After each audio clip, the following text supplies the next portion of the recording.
Գյումրին հռչակել ազատ տնտեսական գոտի, ինչը ենթադրում է բիզնեսի խթանում, նոր աշխատատեղեր, ապրանքների էժանացում, կենսամակարդակի բարելավում։ Գյումրու հավաքանու արտահերթ ընտրություններում ընդդիմադիր Մայր Հայաստան դաշինքի ծրագրի առանցքային դրույթներից է։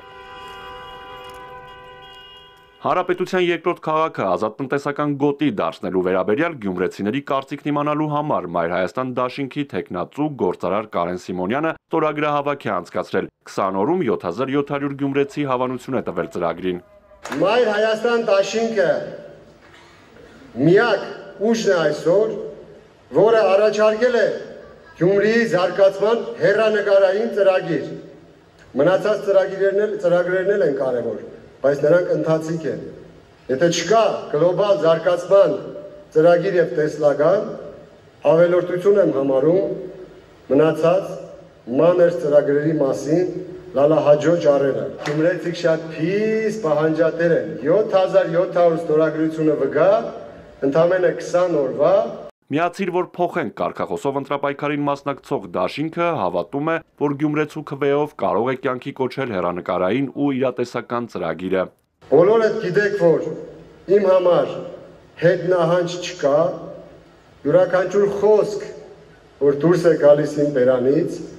շատ արագ վերածվում է գործի։ Դա ապացուցվել է եւ արձագանքը ստացել եմ գյումրեցու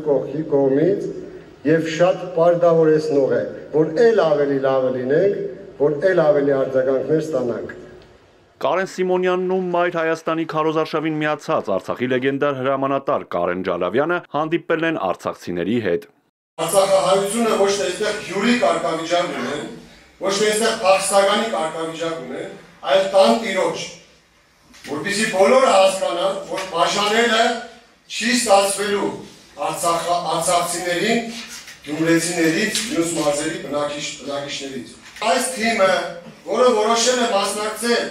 արտահերթ ընտրություններին, կողմ է նաև համայնքապետարանում ինտեգրացիոն կառավարմանը, որի մեջ նաև մտնելու է նույն արցախահայությունը։ Ապրեք Գյումրվա առօրյայով, ձեզ զգացեք ինչպես ձեր հայրենիքում և մասնակցեք քաղաքի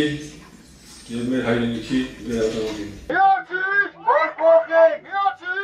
Արթուր Հակոբյան, Էպիկենտրոն։